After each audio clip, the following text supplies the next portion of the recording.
Engineer Ashutosh Sharma आप सबको welcome करता हूं मेरे चैनल मैथियापा में। आज हम लोग देख रहे हैं उत्तर प्रदेश का सामान्य परिचय देखने वाले हैं। ठीक, ये चल रहा है आपका यूपी स्पेशल क्लास चल रही है। यूपी लेखपाल के लिए चल रहा है। ठीक, आज ये दूसरा क्लास है। तो आइए देखते हैं उत्तर प्रदेश में कुल टोटल जिले कितने हैं। 75 जिले हैं, ये याद रखिएगा। कुल कितने जिले हैं? 75 जिले। ठीक, कुल क्षेत्रफल कितना है? 2,40,928 वर्ग किलोमीटर है। ठीक है, कितना है? 2,40,928 वर्ग किलोमीटर है। फिर से बोलिए मेरे साथ एक बार, 2,40,928 वर्ग किलोमीटर है। ठीक है, और ये जो जनसंख्या, ये जो आपका क्षेत्रफल है, ये भारत का कितना है? 7.33% है। समझ गए ना भाई। और अगर बात की जाए कुल जनसंख्या उत्तर प्रदेश की कितनी है 2011 के हिसाब से, तो 19,98,12,341 है। लगभग क्या है? 20 करोड़ है। ठीक है ना। बात की जाए मोटी मोटा तो कितना है? 20 करोड़ है कुल जनसंख्या उत्तर प्रदेश की, वो भी 2011 सेंसस के अकॉर्डिंग। ठीक है, अगर एग्जैक्ट बात किया जाए तो 19,98,12,341 है। ठीक, इसमें अगर बात किया जाए पुरुष परसेंटेज कितने हैं तो 52% है, 52.29% है। और अगर स्त्रियों की बात की जाए, फीमेल की बात की जाए तो 47.7% जो है यहाँ पे फीमेल रहती है। ठीक है, अगर अब आगे चलते हैं, बात करते हैं अनुमानित जनसंख्या। 2025 की जो अनुमानित जनसंख्या है वो कितनी हो गई होगी? इसमें 24 से 25 करोड़ के आसपास हो गई होगी। ठीक है, 24 से 25 करोड़ के आसपास। जनसंख्या घनत्व की अगर बात की जाए, ये 2011 के सेंसस के अकॉर्डिंग है। 829 व्यक्ति प्रति वर्ग किलोमीटर है। ठीक है ना, 829 व्यक्ति प्रति वर्ग किलोमीटर जो है इनका जनसंख्या घनत्व है। ठीक, और कुल साक्षरता दर के बारे में बात की जाए तो 67.7%, 67.7% जो है कुल साक्षरता दर है उत्तर प्रदेश की 2011 सेंसस के अकॉर्डिंग। ठीक है, अगर लिंगानुपात की बात की जाए, मतलब सेक्स रेशियो की बात की जाए, तो 912 महिलाएं प्रति 1000 पुरुष पे हैं। ठीक है, मतलब ये समझिए कि जो 1000 पुरुष है उसमें से सिर्फ और सिर्फ 9 से 12 पुरुष की शादियां हो पा रही, क्योंकि 912 महिलाएं हैं 1000 पुरुष पे। आगे देखते हैं, क्षेत्रफल के बारे में बात करते हैं एक बार फिर से। क्षेत्रफल की दृष्टि से अगर देखा जाए तो उत्तर प्रदेश का जो स्थान है वो कौन से स्थान पे आता है? तो सबसे पहले स्थान पे राजस्थान आता है, दूसरे स्थान पे मध्य प्रदेश आता है, तीसरे स्थान पे महाराष्ट्र, और चौथे स्थान पे जो है अपना प्यारा उत्तर प्रदेश आता है। ठीक है, जो उत्तर प्रदेश का क्षेत्रफल है वर्ग किलोमीटर में वो कितना है? 2,40,928 वर्ग किलोमीटर है। और 5वें नंबर पे आता है गुजरात आता है। ठीक, तो ये पूछा जा सकता है आपका कि अगर क्षेत्रफल के दृष्टि से देखा जाए पूरे भारत में उत्तर प्रदेश का कौन सा स्थान है, तो आप क्या बताएंगे? 4th पोजीशन है। ठीक है, आगे चलते हैं, महत्वपूर्ण जानकारी एक बार देख लेते हैं। 2000 से पहले उत्तराखंड, ठीक, उत्तराखंड जो पहले यूपी का ही हिस्सा था, कि अलग होने से पहले उत्तर प्रदेश का क्षेत्रफल और भी अधिक था। 9 नवंबर 2000 को 13 पहाड़ी जिलों के अलग होने के बाद यूपी चौथे स्थान पर आ गया है। ठीक है भाई। ठीक, अब भारत का कुल क्षेत्रफल, उत्तर प्रदेश का क्षेत्रफल भारत के कुल भौगोलिक क्षेत्रफल का लगभग 7.33% है, ये बात बता चुका हूँ। जनसंख्या बनाम क्षेत्रफल, ठीक, क्षेत्रफल के मामले में यूपी जो है चौथे स्थान पे है, लेकिन जनसंख्या के मामले में ये जो है पहले स्थान पर आ चुका है। ठीक है, उत्तर प्रदेश के राज्य के नाम के बारे में हम लोग देख लेते हैं। सबसे पहले 1836 में देखते हैं। 1836 से उत्तर पश्चिम प्रांत, ठीक, 1836 में जो है उत्तर पश्चिम प्रांत। दूसरा 1877 में उत्तर पश्चिम आगरा एवं अवध प्रांत, ठीक, उत्तर पश्चिम आगरा एवं अवध प्रांत। फिर 1902 में आगरा एवं अवध का संयुक्त प्रांत, आगरा एवं अवध का संयुक्त प्रांत। ठीक, उसके बाद 1937 में बात की जाए तो केवल संयुक्त प्रांत जो है इसको बोला गया यूनाइटेड प्रोविंसेस बोला जाता था। ठीक है, फिर 24 जनवरी 1950 से क्या इसको बोला गया? उत्तर प्रदेश बोला गया। ठीक है, तो ये पूछा जाता है कि उत्तर प्रदेश का नाम उत्तर प्रदेश कब पड़ा? ठीक है, तो ये क्या होगा भाई? 24 जनवरी 1950। ठीक, 24 जनवरी 1950 को उत्तर प्रदेश का नाम उत्तर प्रदेश पड़ा। ठीक है, मतलब संयुक्त प्रांत का जो नाम था, उत्तर प्रदेश का नाम जो पहले संयुक्त प्रांत था, उसको जो है बदल करके उत्तर प्रदेश कर दिया गया। 24 जनवरी 1950 को कर दिया गया है। ठीक है, अब देखते हैं, एक और चीज़ देख लेते हैं। ये जो है आपका पूर्व नाम उत्तर प्रदेश का पुराना नाम क्या था? संयुक्त प्रांत, जिसको हम लोग बोलते हैं यूनाइटेड प्रोविंसेस बोलते थे। राज्य का जो पुनर्गठन हुआ था कब हुआ था? 1 नवंबर 1956 को हुआ था। लेकिन इसका जो फाइनली संयुक्त प्रांत का जो नाम उत्तर प्रदेश में कन्वर्ट हुआ था वो कब था? 24 जनवरी 1950 को हुआ था। ठीक है। राजधानी क्या है? लखनऊ है आपकी। 1921 से आंशिक रूप से थी और 1935 से जो है पूर्णतः लखनऊ जो है बन गई थी। ठीक है। राज्य दिवस कब मनाया जाता? 24 जनवरी मनाया जाता। क्यों मनाया जाता? क्योंकि इसी दिन 1950 में संयुक्त प्रांत का नाम बदल करके उत्तर प्रदेश कर दिया गया था। इस वजह से 24 जनवरी को जो है राज्य दिवस मनाया जाता है। ठीक है। राजभाषा यहाँ की क्या है? प्रथम राजभाषा हिंदी है। 1947 से मनाई जाती है, मतलब मानी जाती है अपनी राजभाषा हिंदी। और उसकी जो द्वितीय राजभाषा उत्तर प्रदेश की वो कौन है? उर्दू है, 1989 से।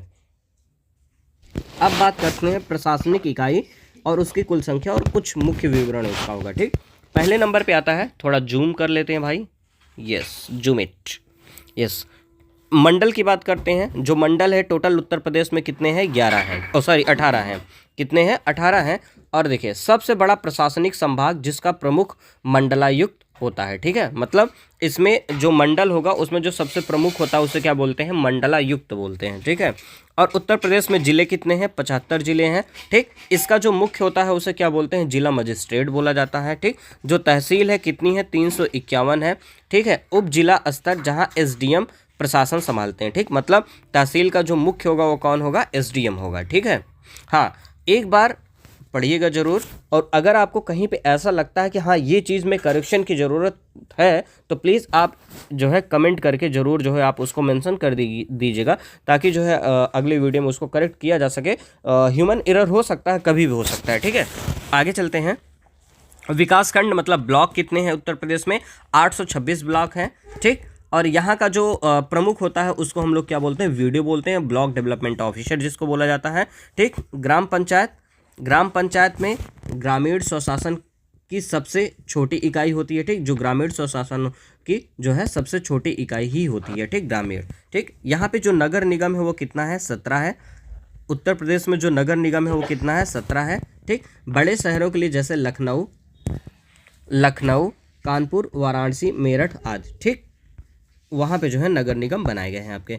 राजस्व ग्राम टोटल कितने हैं आपके यहाँ? 1,06,774। ये जो है सरकारी रिकॉर्ड के अनुसार जो है बताया जा रहा है आपको। कुल गाँव की संख्या कितनी है? 1,06,774 राजस्व ग्राम है अपने उत्तर प्रदेश में। बात अगर मंडल की जाए तो इसमें कानपुर, लखनऊ और मेरठ सबसे बड़े मंडल हैं। ठीक। और प्रत्येक में 6-6 जिले शामिल हैं। ठीक है। और बात किया जाए अगर सबसे नवीनतम मंडल की तो वो कौन सा मंडल है? अलीगढ़ मंडल है। ठीक है। ठीक। सबसे अगर नवीनतम मंडल की बात की जाए तो कौन है भाई? अलीगढ़ मंडल है। ठीक है। पुलिस प्रशासन, पुलिस कमिश्नरेट। ठीक। यूपी के बड़े शहरों में बेहतर कानून व्यवस्था के लिए कमिश्नर प्रणाली लागू है। वर्तमान में लखनऊ, कानपुर, वाराणसी, गौतम बुद्ध नगर, नोएडा जिसको बोलते हैं, आगरा, गाजियाबाद और प्रयागराज में पुलिस कमिश्नरेट प्रणाली चालू है। ठीक। पुलिस जोन, राज्य को 8 पुलिस जोन में बांटा गया है। ठीक है। टोटल कितने पुलिस जोन में बांटा गया है? 8 पुलिस जोन में जो है बांटा गया है। ठीक। स्थानीय निकाय, नगर निगम आपके पास 17 हैं। ठीक। जिसमें शाहजहांपुर सबसे नवीनतम नगर निगम बना हुआ है। ठीक। शाहजहांपुर सबसे नवीनतम नगर निगम है। नगर निगम कितने हैं? टोटल 17 हैं। ठीक। नगर पालिका परिषद की बात की जाए तो लगभग जो है 200 के आसपास है। नगर पंचायत की बात की जाए तो लगभग 546 हैं। ठीक है। नगर पंचायत 546 है, नगर पालिका परिषद लगभग 200 हैं। अगर आपसे कोई पूछे उत्तर प्रदेश की न्यायिक राजधानी क्या है तो आप क्या बताएंगे? लखनऊ बताएंगे। ठीक है। लखनऊ। ठीक। उत्तर प्रदेश की राजधानी न्यायिक राजधानी कौन है? तो क्या है? लखनऊ है। उत्तर प्रदेश में राजकीय प्रतीक के बारे में देख लेते हैं हम लोग। राजकीय प्रतीक क्या है? सबसे पहले नंबर पे आता है राजकीय चिन्ह आता है। ठीक। राजकीय चिन्ह क्या है? एक आप देख सकते हैं ये राजकीय चिन्ह है। कुछ इस तरीके से आपका जो है राजकीय चिन्ह है, ये ऐसे जा करके मिल जाता है ये। ठीक है। ये कुछ इस तरीके से मिल जाएगा। ठीक है। ठीक। ये देख सकते हैं आप, उसका इमेज देख सकते हैं। अब इसमें एक वृत्त होता है, आप देख रहे हैं ये एक वृत्त है। वृत्त के भीतर 2 मछलियां होती हैं, ये देख सकते हैं ये 2 मछलियां हैं। ठीक। और ऊपर धनुष बाण है, ये आप देख सकते हैं धनुष और बाण है। बीच में 3 तरंग रेखाएं हैं, आप देख सकते हैं 3 तरंग रेखाएं हैं। ठीक है। गंगा यमुना के संगम का प्रतीक है। ठीक, ये जो है गंगा यमुना के संगम का जो है प्रतीक बताया गया है। ठीक है, इसका इतिहास क्या है? इस चिन्ह को 1938 में आधिकारिक रूप से स्वीकार किया गया था। ठीक है, इस चिन्ह को कब स्वीकार किया गया था? 1938 में स्वीकार किया गया था। ठीक है भाई, महत्व क्या है? धनुष बाण भगवान राम, हिंदू विरासत को जो है बताता है। मछलियाँ अवध के नवाबों मुस्लिम विरासत का प्रतिनिधित्व करती हैं, जो राज्य की साझा संस्कृति को दर्शाती है। ठीक, मतलब ये जो धनुष बाण है वो राजा राम को दर्शाती है, और ये जो मछलियाँ हैं ये किसको करती हैं? जो नवाब साहब थे उनको जो है बताती है, मतलब मुस्लिम विरासत को ये बताती है। ठीक है, आगे चलते हैं, देखते हैं राजकीय पशु के बारे में। ठीक, राजकीय पशु क्या है आपके यहाँ? बारहसिंघा। राजकीय पशु क्या है? बारहसिंघा स्वैम्प डियर। ठीक, इसकी विशेषता क्या है? यह मुख्य रूप से दुधवा नेशनल पार्क जैसे तराई क्षेत्रों में पाया जाता है। ठीक, यहाँ की उत्तर प्रदेश की राजकीय पशु क्या है? बारहसिंघा। और बारहसिंघा की फोटो आपको दिखाता, बहुत ही सुंदर है, ये देख सकते हैं आप। इसको जूम कर देता हूँ मैं थोड़ा सा, ये देखिए बारहसिंघा जो है आपका है, ये यहाँ का क्या है? राजकीय पशु है। अब आगे देखते हैं, नेक्स्ट है आपका राजकीय पक्षी। ठीक, राजकीय पक्षी क्या है यहाँ पे?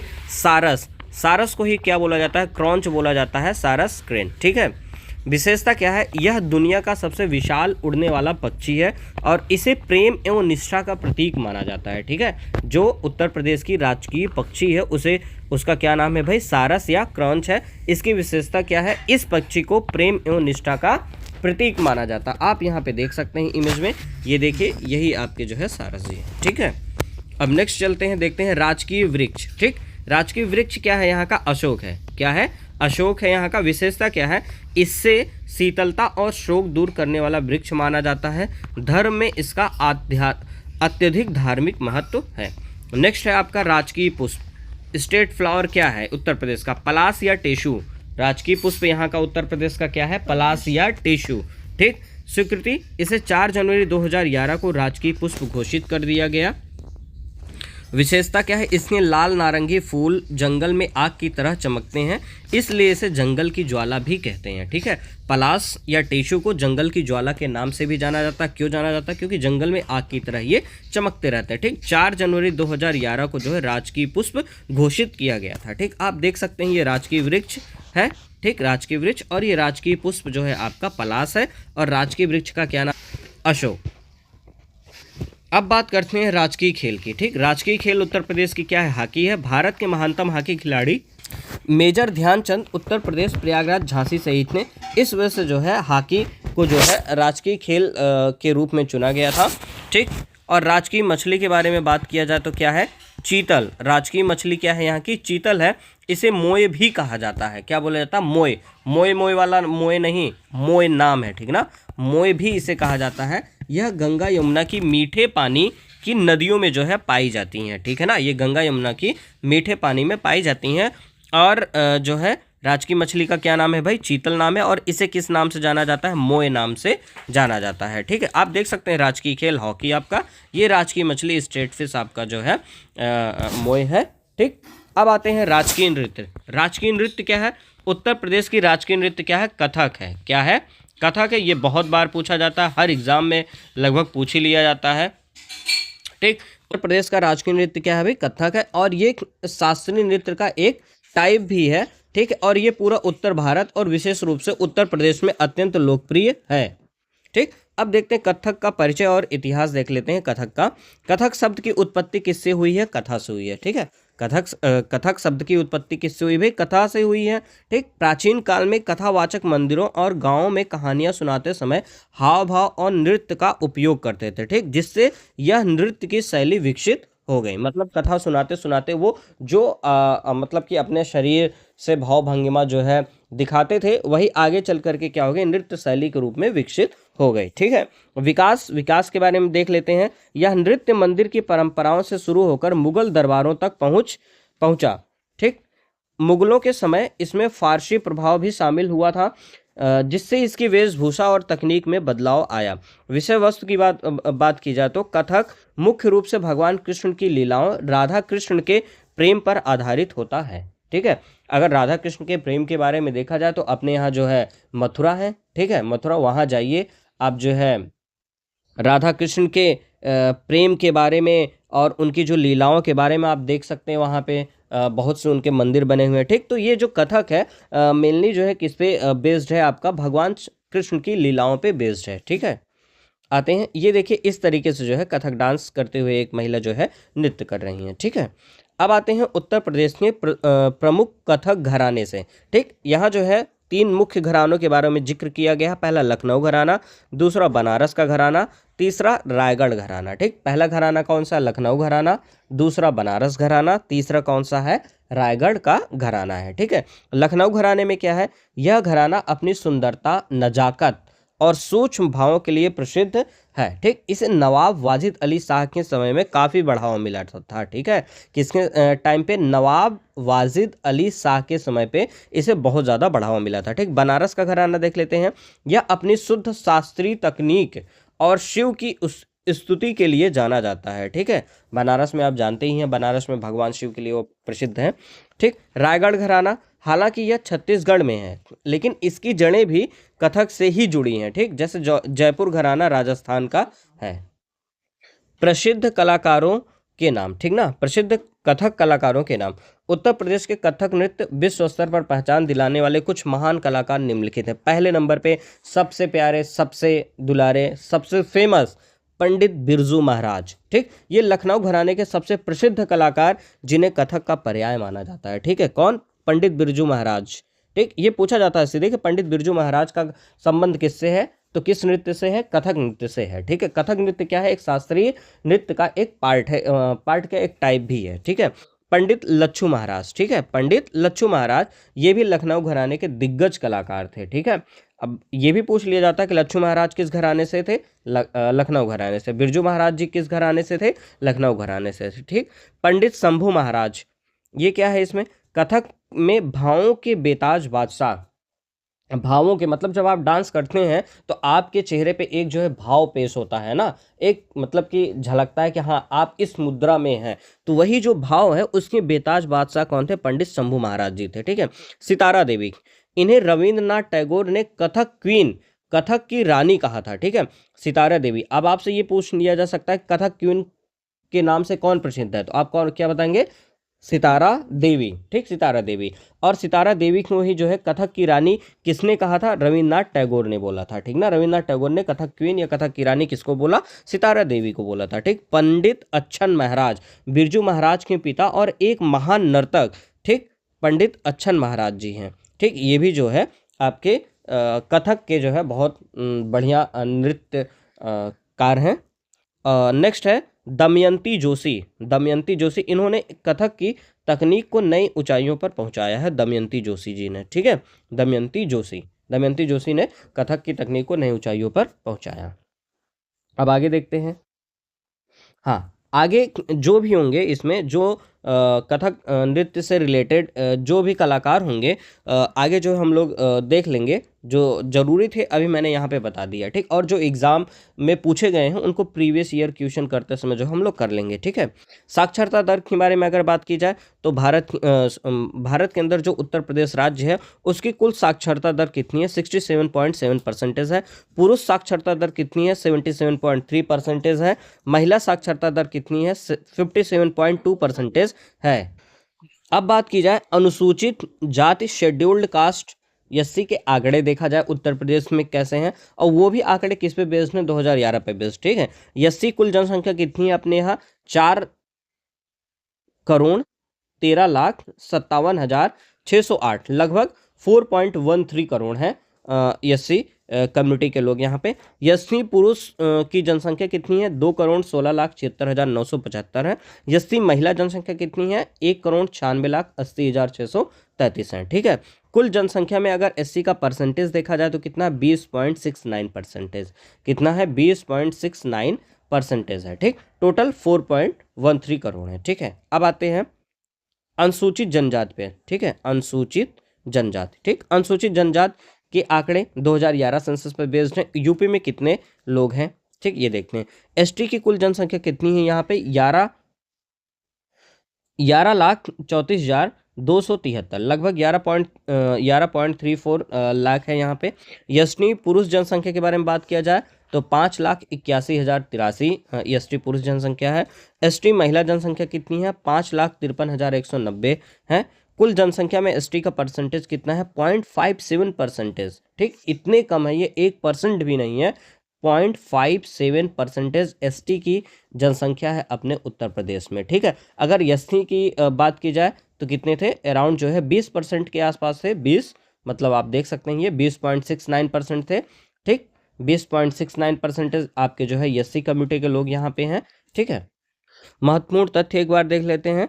सर्वाधिक एससी जनसंख्या वाला जिला कौन है? सीतापुर है। ठीक है, मतलब ऐसा जिला जहां पे सबसे ज्यादा एससी कम्युनिटी के लोग रहते हैं वो कौन है? सीतापुर है। ठीक है, सर्वाधिक एससी प्रतिशत वाला जिला कौन है? कौशाम्बी है। ठीक, एसटी जनसंख्या वाला जिला सबसे ज्यादा कौन है? सोनभद्र है। ठीक, सबसे कम एसटी जनसंख्या वाला जिला कौन है? बागपत है। ठीक, मतलब सबसे कम एसटी जनसंख्या कहाँ पे है? बागपत में है। सबसे ज्यादा एसटी जनसंख्या कहाँ पे है? सोनभद्र में है। और सर्वाधिक एससी प्रतिशत वाला जिला कौन सा है? कौशाम्बी में है। जनसंख्या वाला कौन सा है? सीतापुर में है। ठीक है, तो अब आज यहीं तक रखते हैं, आगे क्लास कल करेंगे। Okay, thank you. अगर ये वीडियो आपको अच्छा लगा हो तो प्लीज़ मेरे चैनल को लाइक, शेयर और सब्सक्राइब जरूर करिएगा।